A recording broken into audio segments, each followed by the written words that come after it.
Selamat pagi anak semuanya. Pada pagi hari ini, Ibu akan melanjutkan materi pembelajaran kita, yaitu tentang sistem pernapasan.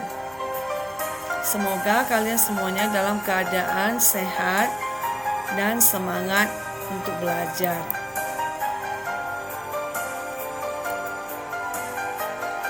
Pengendalian dan kecepatan pernapasan. Mekanisme pernapasan diatur dan dikendalikan oleh sistem saraf pada medula oblongata, pons faroli di otak, dan serabut aferen nervus vagus yang berasal dari reseptor saluran pernapasan dan paru-paru. Ketika kandungan oksigen di dalam darah sedikit atau darah banyak mengandung CO2, maka pH darah akan berubah. Jadi, perubahan pH darah tersebut dideteksi oleh medula oblongata. Kemudian, medula oblongata akan mengirimkan impuls ke otot tulang rusuk atau diafragma untuk berkontraksi lebih kuat, sehingga volume rongga dada akan menjadi lebih besar dan napas kita akan lebih dalam. Akibatnya lebih banyak oksigen yang diikat oleh darah di dalam kapiler. Jadi pada saat kita melakukan aktivitas berat, maka akan terjadi peningkatan metabolisme di dalam jaringan, terutama pada otot. Tubuh kita akan lebih banyak menggunakan oksigen untuk menghasilkan energi dan terjadi peningkatan kadar CO2 di dalam darah yang akan menyebabkan pernapasan berjalan lebih cepat dan lebih pendek sehingga tubuh akan terengah-engah.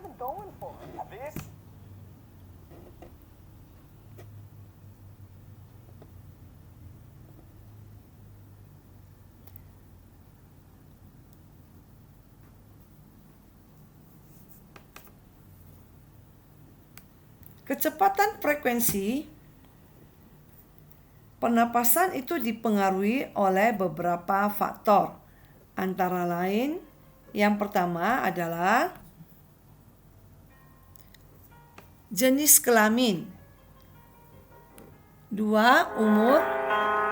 3. Suhu tubuh. 4. Posisi dan aktivitas tubuh. 5. Emosi, rasa sakit, dan ketakutan. Yang keenam, status kesehatan. Yang ketujuh adalah ketinggian tempat.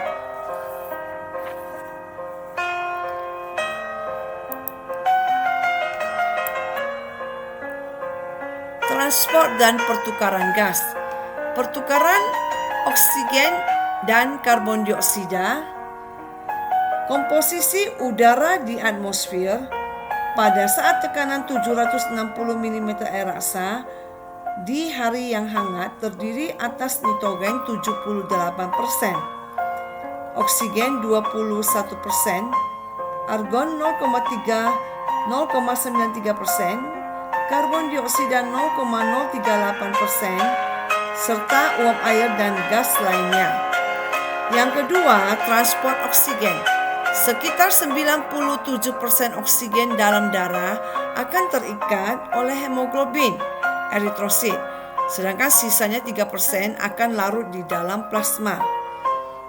Yang ketiga, transport karbon dioksida. Karbon dioksida akan berdifusi dari sel-sel jaringan ke dalam darah. Sedangkan karbon dioksida ini diangkut oleh darah melalui 3 cara. Yang pertama yaitu CO2 larut di dalam plasma darah. Kelarutan CO2 di dalam plasma darah sekitar 20 kali lebih besar daripada kelarutan oksigen. Meskipun demikian, hanya 10% dari kandungan CO2 total darah yang terangkut dengan cara ini. Yang kedua, CO2 terikat oleh hemoglobin. Sebanyak 30% karbon dioksida akan berikatan dengan hemoglobin. membentuk karbaminohemoglobin atau HbCO2. Karbon dioksida terikat oleh hemoglobin di bagian globin. Yang ketiga, CO2 berbentuk bikarbonat. Sebanyak 60% CO2 ini akan diubah menjadi HCO3- di dalam sel darah merah dengan enzim karbonat anhidrase.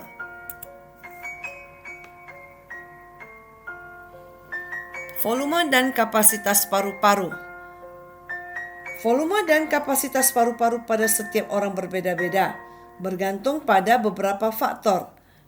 Yang pertama, usia. Yang kedua, jenis kelamin. Yang ketiga, postur tubuh. 4, kebiasaan merokok. 5, kebiasaan olahraga. 6, ketinggian daerah tempat tinggal. 7, kekuatan bernapas. 8, cara bernapas. Contohnya, kebiasaan olahraga itu merupakan salah satu faktor yang dapat mempengaruhi volume dan kapasitas paru-paru. Contohnya, olahragawan atlet Olimpiade dayung yang bernama Peter Reid itu tercatat sebagai orang yang memiliki kapasitas paru-paru total terbesar, yaitu 11,68 liter. Jadi, kapasitas dan volume paru-paru itu dapat kita ukur dengan alat yang disebut dengan spirometer. Volume dan kapasitas paru-paru. Yang pertama itu adalah volume tidal, yaitu volume udara yang masuk atau keluar dari paru-paru selama pernapasan atau ventilasi normal. Volumenya pada laki-laki dewasa adalah lebih kurang 500 ml, sedangkan pada wanita sekitar 380 ml.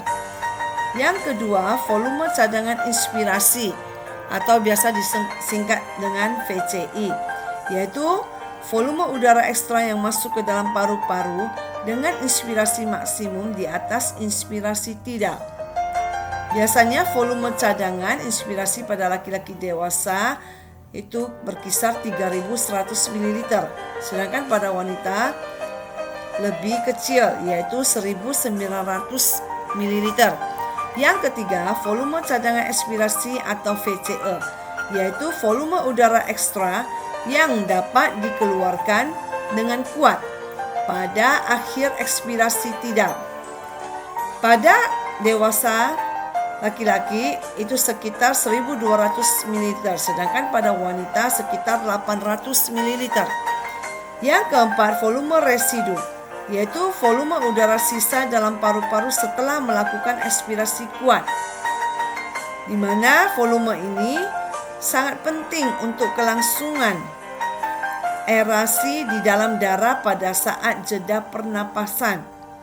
Volume residu pada laki-laki dewasa itu sekitar 1.200 ml, sedangkan pada wanita sekitar 1.000 ml. Yang kelima adalah kapasitas residu fungsional atau disingkat dengan KRF, yaitu jumlah udara sisa dalam sistem respirasi setelah ekspirasi normal atau sama dengan volume residu ditambah dengan volume cadangan ekspirasi. Bisa ditulis dengan rumus KRF sama dengan VR tambah VCE. Pada laki-laki dewasa itu lebih kurang 2.400 ml, sedangkan pada wanita lebih kurang 1.800 ml. Yang keenam, kapasitas inspirasi atau KI, yaitu jumlah udara maksimal yang dapat diinspirasikan setelah melakukan ekspirasi normal atau sama dengan volume tidal ditambah volume cadangan inspirasi. Pada laki-laki dewasa volumenya sekitar 3.600 ml, sedangkan pada wanita sekitar 2.400 ml. Yang ketujuh adalah kapasitas vital atau KV, adalah jumlah udara maksimal yang dapat dikeluarkan dengan kuat setelah inspirasi maksimum atau sama dengan penambahan volume tidal. Volume cadangan inspirasi dan volume cadangan ekspirasi dapat tulis dengan rumus Kv sama dengan Vt tambah Vci tambah Vce. Kapasitas vital pada laki-laki dewasa sekitar 4.800 ml, sedangkan pada wanita sekitar 3.100 ml. 8. Kapasitas total paru-paru atau disingkat dengan KTP adalah jumlah total udara yang dapat ditampung dalam paru-paru atau sama dengan kapasitas vital ditambah volume residu. KTP sama dengan Kv tambah Vr. Volume pada laki-laki dewasa sekitar 6.000 mil, sedangkan pada wanita dewasa sekitar 4.200 mil. Yang ke-9, volume respirasi per menit adalah volume tidal dikalikan dengan jumlah pernapasan per menit. Yang terakhir adalah volume ekspirasi kuat dalam 1 detik atau disingkat dengan VEK1, atau ekspirasi paksa dalam 1 detik, yaitu volume udara yang dapat dikeluarkan dari paru-paru yang terinflasi maksimum pada saat detik pertama ekspirasi maksimum. VEK1 sekitar 80% Kv. Sekarang kita perhatikan bahaya rokok bagi kesehatan. Rokok adalah benda beracun yang sangat berbahaya bagi orang yang merokok, baik itu perokok aktif maupun perokok pasif. Merokok merupakan kebiasaan buruk. Orang yang merokok memiliki napas yang pendek, mudah lelah, kemampuan indera penciuman dan pengecap rasa berkurang, iritasi mata, sakit kepala, dan pusing. Selain itu, merokok juga dapat membuat nafsu makan berkurang, sehingga dapat menyebabkan kekurangan gizi, pertumbuhan terhambat, dan kecerdasan sulit untuk berkembang. Jadi di dalam asap rokok itu mengandung kurang lebih 4.000 bahan kimia, 2.000 jenis beracun, dan 43 jenis lainnya dapat menyebabkan kanker. Beberapa zat di dalam rokok yang sangat berbahaya yaitu nikotin. Yang kedua adalah tar. Yang ketiga adalah karbon monoksida. Kita perhatikan di slide ini, di mana dalam satu batang rokok mengandung asap rokok mengandung lebih kurang 4.000 bahan kimia. Jadi sangat berbahaya. Yang pertama itu adalah nikotin. Nikotin itu merupakan zat kimia yang bersifat sangat toksik atau beracun. Dapat merusak jantung dan sirkulasi darah dan bersifat karsinogen karena mampu memicu kanker paru-paru. Yang kedua adalah tar. Tar adalah substansi hidrokarbon yang bersifat lengket dan menempel pada paru-paru. Tar dapat merusak sel paru-paru dan menyebabkan kanker. Yang ketiga adalah karbon monoksida. Adalah gas beracun yang dapat mengakibatkan berkurangnya kemampuan darah untuk mengikat oksigen. Jadi seseorang yang mencoba merokok biasanya akan ketagihan karena rokok itu bersifat candu yang sulit dilepaskan dalam kondisi apapun.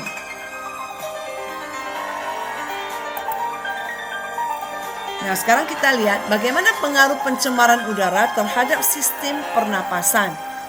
Jadi pencemaran udara ini dapat disebabkan oleh 2 faktor. Yang pertama itu adalah zat pencemar alamiah. Misalnya debu, gunung berapi, asap kebakaran hutan, pancaran garam dari laut, dan debu meteoroid. Yang kedua, zat pencemar non-alamiah itu bisa berasal dari gas-gas beracun dari pabrik dan kendaraan bermotor. atau sulfur oksida, nitrogen oksida, dan karbon monoksida. Selain itu bisa berasal dari asap pembakaran, materi dari pertambangan, debu konstruksi bangunan, debu buangan sampah, buangan nuklir, serbuk kapas, serbuk batubara, serta serat asbes. Udara yang tercemar oleh partikel atau debu dari pabrik atau pertambangan menimbulkan penyakit pneumokoniosis. Misalnya, silikosis, asbestosis, bisinosis, antrakosis, beriliosis. Silikosis itu disebabkan oleh debu silikon. Asbestosis itu disebabkan oleh serat asbes atau magnesium silikat. Bisinosis itu disebabkan oleh serat kapas. Antrakosis itu disebabkan oleh debu batubara. Beriliosis itu disebabkan oleh debu berilium dari industri lampu pijar, elektronik, dan pesawat ruang angkasa. Gangguan sistem pernapasan. Gangguan, kelainan, dan penyakit yang berkaitan dengan sistem pernapasan pada manusia adalah sebagai berikut. Yang pertama, tuberkulosis. Yang kedua, faringitis. Yang ketiga, difteri. Yang keempat, pneumonia. Yang kelima, kanker paru-paru. Yang keenam, hiperkapnia. Yang ketujuh, hiposekmia. Yang kedelapan, sianosis. Yang kesembilan, asfiksia. 10, dyspnea. 11 apnu, 12 sudden infant death syndrome. Yang ke-13 adalah PPOM atau COPD, penyakit paru obstruksi menahun atau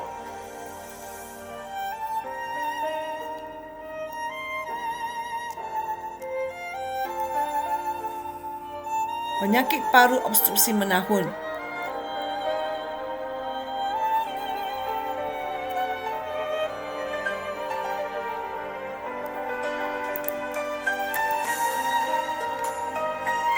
Teknologi sistem pernapasan.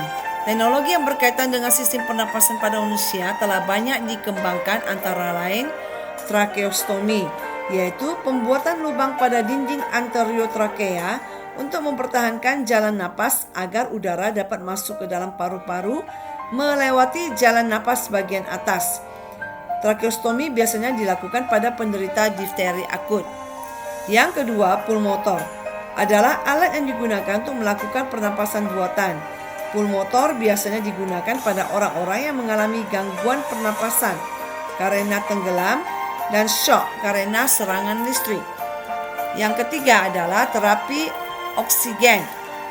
Terapi oksigen ini adalah pemberian oksigen dengan menggunakan peralatan emergency oksigen yang dapat diberikan melalui kanula hidung atau masker wajah yang ketat.